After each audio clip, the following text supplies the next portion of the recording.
হত্যাকারী সমস্ত তীর এড়িয়ে যাওয়ার পর জিন ভাই তৎক্ষণাৎ তার উপর কাছাকাছি আক্রমণ শুরু করলেন। যখন দেখলেন হত্যাকারী আবার তীর ছুটতে চায়, জিন ভাই আর দেরি না করে তাড়াতাড়ি তার হাতে থাকা লাঠি ছুঁড়ে ফেললেন এবং মাটিতে পড়ে থাকা সংবাদপত্র তুলে নিলেন।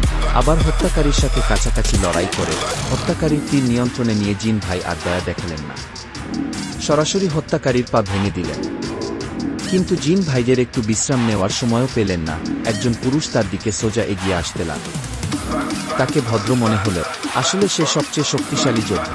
এখনও জিন ভাই প্রতিক্রিয়া জানাতে পারেনি, তখনই স্যুট পরা লোকটি তাকে মাটিতে ফেলে দেয়। জিন ভাই যখন বুঝতে পারল যে সে প্রতিপক্ষকে হারাতে পারবে না, তখন হনি স্যারও লড়াইয়ে যোগ দিলেন, কিন্তু স্যুট পরা লোকটির সাথে পেরে উঠতে পারলেন না।